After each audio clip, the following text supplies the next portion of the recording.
See, you would describe yourself as a Christian or non-denominational Christian. I would describe myself as an evangelical. Yes. Married people have arguments? Did you ever know? No, never. What? Our marriage is perfect.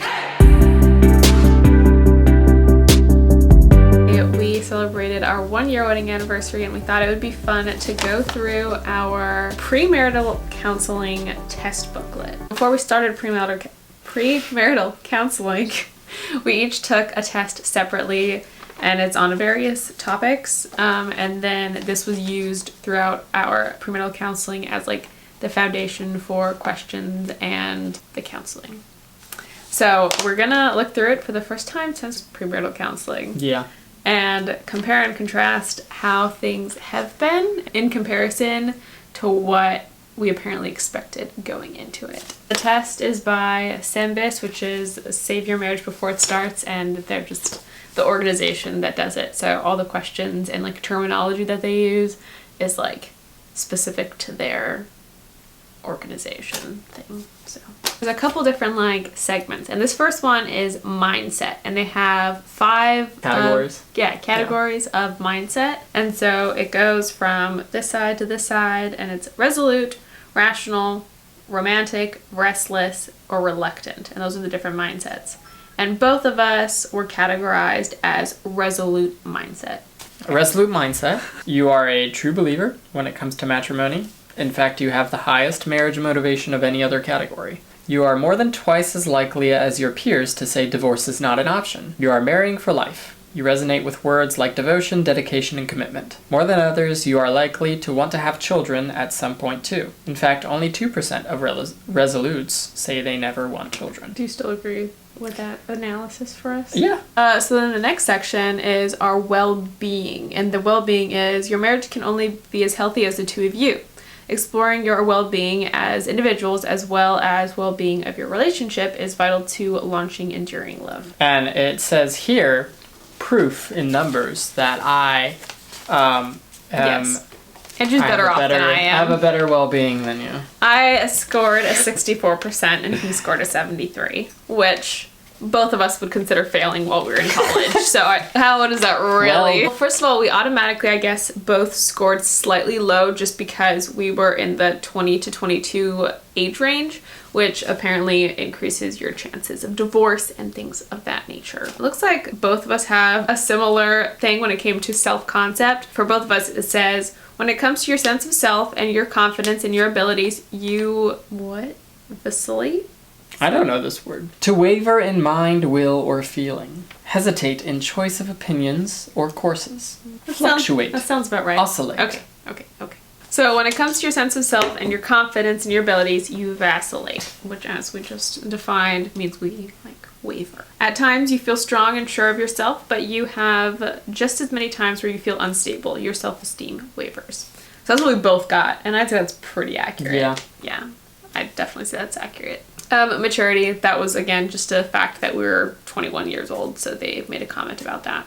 I feel like the answers to our questions should rate our maturity more than our age did, but that's the test did it, so that's okay.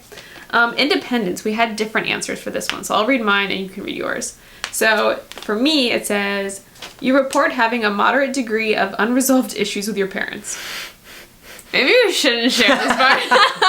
At times in your marriage, this may drive you to be reactive or less objective than you might otherwise be. You may also find yourself leaning on your partner to meet needs that weren't met when you were growing up. So, your moderate sense of autonomy from your parents is worth exploring. We'll talk more about that in a moment. All right, so now you read your side. You tend to be your own person who is likely to be more objective about your current relationship.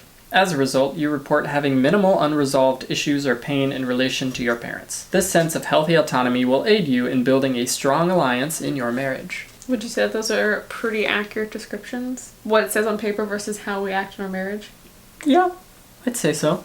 I don't remember what I meant by having unresolved issues with my parents. I don't have beef with my parents. You don't have beef with your parents, but I don't think you grew up talking to your parents as openly about some things you were going through. That's fair.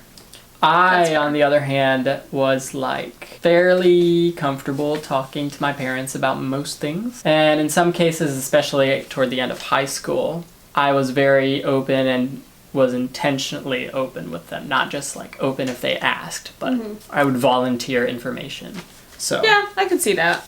you also had like a little bit more of a I would say turbulent time in your teens than I did, That's fair. with like family life and moving around. Yeah, that's true. That's true. Yeah, I was like the youngest of 3, and my brothers were significantly older than me, versus he was like the third of 7. And so I think just because of the nature of that, like his family life was a little bit more stable, because even though like a couple older kids were like leaving, there was still like that sibling and everything dynamic. I Yeah, don't know. like there wasn't versus this, like all of us. empty- Yeah, all of a sudden I went from like I have brothers to like Yeah. I'm all on my own, and I think that was a little bit And more you of a moved to dramatic. a new area. Right. Yeah. Yeah. I think that was just a little bit more of a dramatic switch than like you Yeah, dealt with at a for similar sure. age. Yeah, that's probably what that meant. The caution flags that we each Ooh, received. caution flags, let's go. Yeah. This is like individual. Yeah, so flags. individual well-being. Gotcha. So like each one of us were graded based on our answers of like what were potential issues or caution flags. So my 4 were body image, anxiety, stress, and partner's annoying habits. I have no annoying habits. Wait, what would you say about these 4? Would you say that these are like the primary 4 things that you are like glad you were warned during premarital counseling? Yes. Yeah. Yeah. Would you say that they're pretty accurate? Most definitely. So my red flags are depression, addiction, and suspicions of partner's past, which I don't feel like that last one is really that accurate. Do you? Yeah. I don't think so. I don't feel suspicious. I think the depression addiction, I could see that being Depression, addiction, yeah. because you can have like very Yeah, volatile Like emotions. negative spirals. Yeah. Yeah, definitely. I wouldn't say the suspicion of partner's past. Like Yeah, I I don't don't even think know I've really ever- where that would have come from your answers, but Identity theft, that's what I was trying to think. yes, he was afraid that I would pretend to be Andrew Snow. No, not that you would identity thief. Identity thief? Identity thief is not a joke, Jen. No, more like maybe you aren't who you say you are. Maybe you're. I see. You identity thieved. So you. me being fake. Yes. You're afraid of me being No, I'm not actually. Yeah, But I don't know. I don't know. Yeah, I'd say the 2 of those are definitely Right. accurate. Yeah. Yeah. Based on the 2 separate, like, individual well-being scores, we had a relationship well-being score, which we scored a 71%, which again, not Fair. great. But you know what? Just like I talk about in my college videos, you can always work your way up. So if it's a 71%. That's right. Success is not about the mark, Right. but the improvement of your marks over time. Exactly. So 3 categories that they rate you on are Longevity. longevity. So the 3 categories were longevity, stability, and similarity. So longevity, we got the mere fact that you 2 have dated for less than a year puts you into a caution zone for lack of longevity. Dating for a minimum of 2 years correlates with the highest rate of marital satisfaction. I will note, although we only dated for I think like 3 or 4 months before we got engaged, we had been friends for 3 years prior to that. And so it wasn't like we went from strangers to dating to married in less than a year. Right. The next one is stability, which it says, because you characterize your relationship as being consistent, reliable, and dependable, with little turbulence or conflict, you are more likely to have practiced negotiation and compromise. Your stability bodes well for your marital readiness. And I'd say that's true. We argued a good bit during our dating phase and during our friendship in general, and that kind of set us up well for like knowing how to disagree with each other. Similarity, you share a great deal of your core values in common, and this heightens your marital readiness. So I guess we just have a lot in common. In other words, we're similar. Wow. Imagine that. 2 short whiteys who lived in Japan. Finances. Oh, the fun one.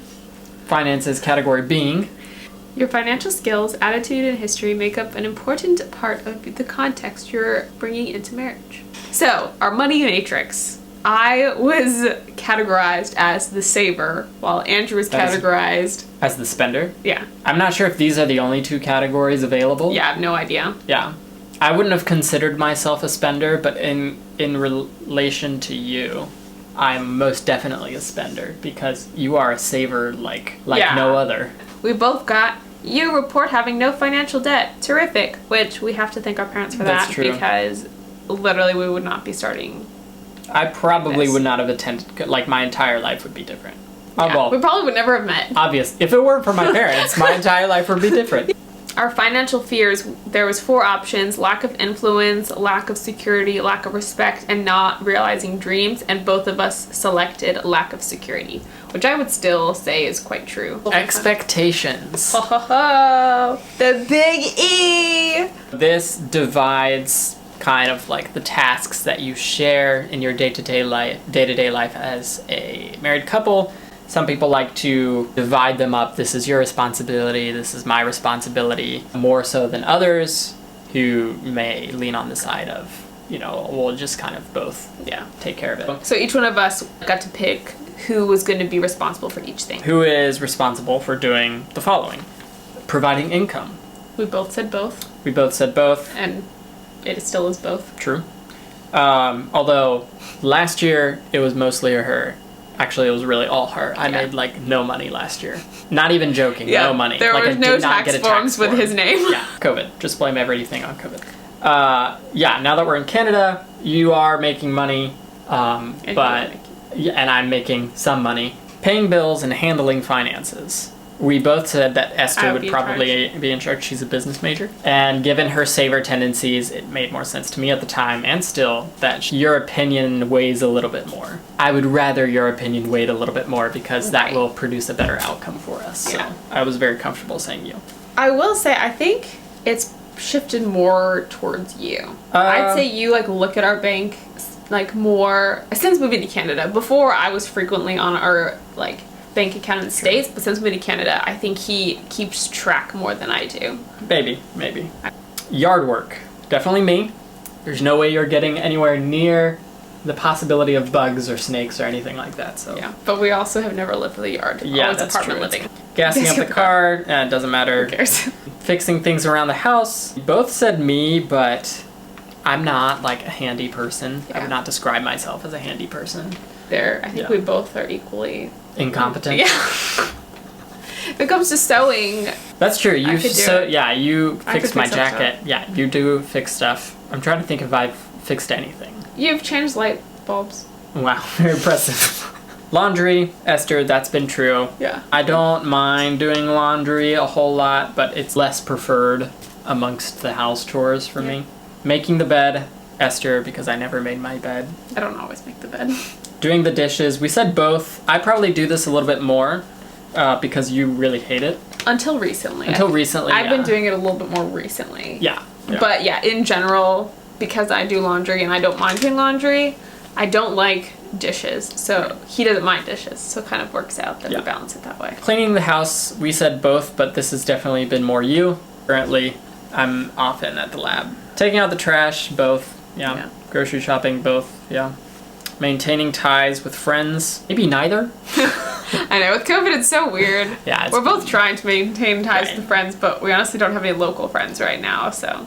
Yeah, I'd say so both, but we're both also but neither. Both failing equally. Talking about spiritual matters, both probably more you recently. Yeah. I've kind of that's not been where my focus has been. Making major decisions, I would hope both. Yeah. People, especially in the Christian world, that have very strong opinions about how the marriage relationship and decision making should be done. And I think we both lean towards it should be mutually agreed upon. We don't have the mindset of if we disagree on something, then one person has the ultimate decision making power. And it also this question is a little bit tied to some of the other questions, for instance, our view on finances. Right. Because we kind of share a say in making, Yeah, I will say, even the finances, I would say that we share all money more so than some people might. Yeah, some people, it works well for them to do a my money, your money, our bills, and then, subtract what's left over. It's still yours, mine. But, yeah, we just kind of pull it, so. So things we disagreed on. So those were all obviously the same. We both agreed that those were going to be the distribution. Staying home with the children.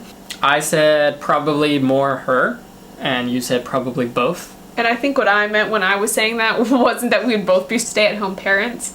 Well, yeah. But that, like, there was kind of like an equal share. But maybe that wasn't what the question was. I think it kind of, there's a lot of, like, questions of, like, what's the work situation? Right. Are we I think talking it about, depends. like, off days when it Right. comes to, like, socializing? Which is, I think, what I was thinking of, like, if it's an off day, who's, like, responsible for the kids? And in that case, like, my mind said, like, both. Yeah. Like, it's not like, I have to stay home with the kids, like, you go do whatever. Right. Like, it's both our responsibility to, like, figure that out. I would agree with that, yeah. Car maintenance, I said probably more me. You said both. I was mostly meaning because, like, if it's an oil change, like, either one of us can go drive it to, like, Walmart or whatever. I was thinking if we have to change the oil ourselves, I would probably be the one. For sure, for sure. Cooking meals, we interesting. disagreed.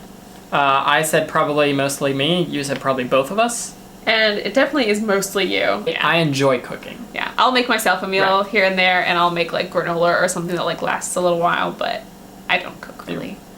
I don't think it's that, like, you... No, you like, in our well, relationship, but... I haven't really been cooking. Yeah. I think I just enjoy it more than you enjoy it, maybe? I don't know. Yeah, I'd say that's true. Caring for a pet. We don't have a pet. We don't, but I said you. You said both of us. I'm a little insulted. But I'm sure that it kind of goes along with, if you're staying home with the kids, then you'd also be staying home with the pet, so you'd have, like, a little bit more responsibility. Although Which I get. taking care of a pet is not the same as taking care of children. No, for sure not. Yeah. For sure not. Decorating the house, I said both of us, and you said me? I would say that might... And I would say yours is more correct. Yeah. Planning vacations and holidays, I said more me, and you said both of us. I would say probably both of us is what's been more the true. Really? You don't think so? I was gonna say, I think you were right. Definitely am the, like, idea finder more. Yeah. When it comes to, like, where to go, what to do. Dynamics. Here's a snapshot of your two personalities, similarities and differences. There's no right or perfect combination. The key is understanding and appreciating your differences. Well, this is, I feel like this is interesting because remember before with the mindset there was 5 different categories and we both ended up being the same one on Resolute. So this one had 8 options, and once again, we still ended up on the same... The deliberating spouse. That is what we both were categorized as. The deliberating spouse, and the 3 like words that describe that are devoted, accurate, and disciplined. It gives us different subtext. Does it? Yeah. Really? It says you will, for me, you will generally not act impulsively. As a result, your spouse may perceive a slowness of thought or action. Mm-hmm. This results not from slow thinking, but from complete analysis of the situation before acting. You may not jump in immediately for a new idea or activity. You may need time to consider all aspects of the idea before supporting it with time and talent. You function best in an environment relatively free of conflict or hostility. When tension mounts, you may become silent, and if tension continues, you may withdraw or avoid the situation altogether. You tend to think before you act. As a result, the things you do will be purposeful and deliberate. This is painfully accurate. Very accurate. Hold on. And I'm often extremely frustrated by it. Many of our arguments are heightened by the fact that once I hit a point of, like, anger and frustration, I will go silent. Like, I don't want to talk. And I just, like, shut off. Like, it's very frustrating. I won't speak. And then he gets more mad. That's very creepily accurate. Especially because I feel like that's what happened just before we sat down to It did. It absolutely did. Let's see what it says about me. Deliberating spouse. You have a tendency to be somewhat possessive of favorite people or things. You may demonstrate possessiveness in a variety of ways, all showing a need to feel secure. You tend to dislike sudden or abrupt changes. You prefer things the way they are. Your motto might be, if it's not broken, don't fix it. You show self-control in most things you do. You are not an extremist. Your spouse may see you as stable, mature, and steadfast. You prefer a warm, friendly home environment free of conflict and hostility. From your spouse, you prefer reassurance of your involvement and self-worth. I guess that's true. Especially, like, the last part, I feel like was especially true during, like, the difficulty during COVID while we were in Athens, where you, like, kind of wanted, like, more reassurance. Mm-hmm. And then the first part where you're very possessive. I'm definitely very possessive. He's so possessive over his stuff, which I grew up in a family yeah, I wasn't expecting 7 kids. I had to protect my stuff. Yeah, it was intense. I didn't realize like how possessive he was over his stuff. Yeah, and I like it's bad. Had our stuff sharing a spot. And he's like, no, this is my stuff's like spot. And I was like, whoa. Okay. I need my own space and my own stuff. It's a little crazy. I react in the most childish ways when it's about stuff. Yeah. But like I'd say that like childish reaction is slightly less now. Like even if you are like frustrated by it, like what you say isn't like, oh my gosh, because like at the beginning it was like, don't touch my stuff. It was like very really? Like it's not surprising. like it wasn't always just like that, but like the overall feeling was very much of a like a kid getting really mad at you. And you're like, I was just about to say, like the reaction that you'd expect from a 5-year-old seeing another kid take his toy. Yeah, like mine. Yeah, like that reaction has not really ever disappeared from me. Like that part of me is still that age. Yeah, but that's what I was saying. It's like I feel like that's gotten a little bit better. I feel like you're not as like, even if you're like, wait, that's mine. Like you're more calm about it instead of like turning into like a child who's angry. It's interesting because you're very much the type of person who says once we're married, we share everything. Yeah. Everything. Not just stuff, just everything. And I am very much not that way. It even said at the beginning, like, hold on. This is weird how, like, accurate this stuff is getting, and we don't realize how applicable it is until we're talking about it. It said that you're your own person, likely to be more objective about your current relationship, blah, blah, blah. So, like, it says you're, like, more independent in that way. Whereas I guess I have, like, a more of a, like, collective thing of, like, we're a team group now. Right. Yeah. That's very interesting. Yeah. Yeah. Yeah. Yeah. Yeah. Okay.